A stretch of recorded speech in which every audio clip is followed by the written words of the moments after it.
Hello, my name is Jim Gardner. I'm the Medical Director at Blackpool Teaching Hospitals NHS Foundation Trust.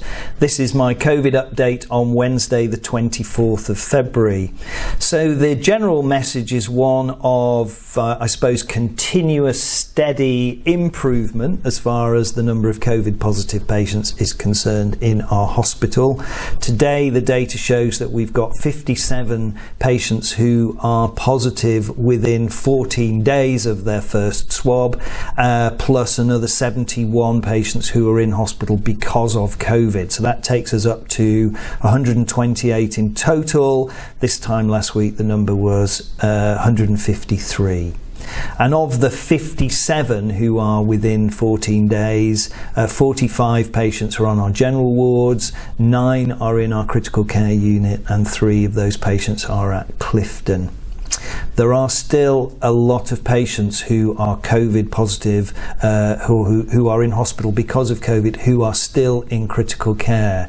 And it illustrates the fact that we are seeing perhaps a slightly younger age group balance in terms of the patients we're admitting, but there are still some people who are really desperately poorly with COVID. It's a constant reminder to us about what a dangerous and difficult illness it remains, even as we have more and more treatments available to manage patients. And I'm sorry to report a further 12 deaths from COVID in this last week. I suppose the balance there is if we go back to the middle of January when we had 171 COVID positive patients within 14 days and we were talking about 20 or so deaths per week, that death rate has come down, but it's still a tragedy for everybody involved and still a very real reminder of what a dangerous thing is we're dealing with.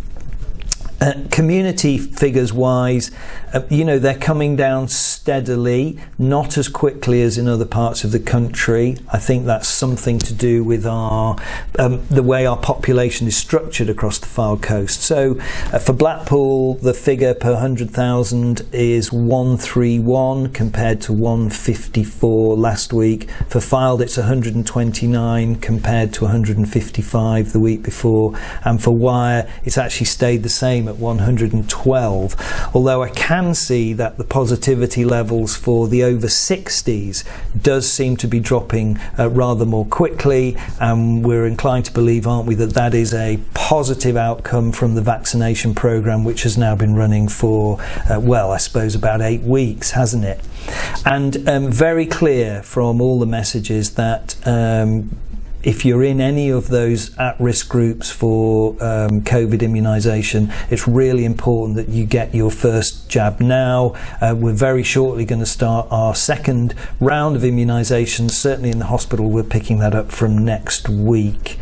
I think the data you'll all have seen in the public media is compelling as far as the efficiency and effectiveness of the COVID vaccine. It's such a big part of our route out of this situation, and I really urge people to take up the opportunity. And if you think about what the Prime Minister was saying this week about a sort of roadmap to ending lockdown, and we think about how the Fylde Coast functions as an economy, if we get forward into, let's say, the summer, we hope and anticipate that loads and loads of visitors are going to start to come back into the area. And of course, not all of them will have been immunised, and I think we can assume that some COVID is going to move into the area as a consequence. So I think the best way we can protect ourselves and our economy is to make sure that everyone who can be immunised is in fact immunised. So the facilities exist at GP practice level, and of course at the Winter Gardens, lots of capacity to do the immunisations. So again, please seek out that opportunity if you can. Still the case that if you are symptomatic with anything really that feels like a flu-like illness, I'd urge you to get a swab, please, and then check, and that way we can restrict any spread as the disease occurs. The way to do that is to dial 119 or to go on the NHS Choices website, and there's plenty of capacity for swabbing. And actually on the Fylde Coast we're pretty good at swabbing. We've got quite high numbers relative to other parts of the world, and that's absolutely in our collective interest to do that. And so again, message is much the same.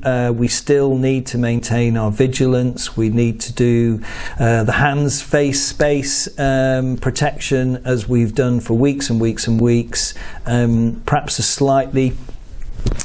a slightly risky time now, as we're all inclined to try and move out of lockdown, but we need to stay so vigilant and stay on top of things as best we can. Thank you as ever. Thank you.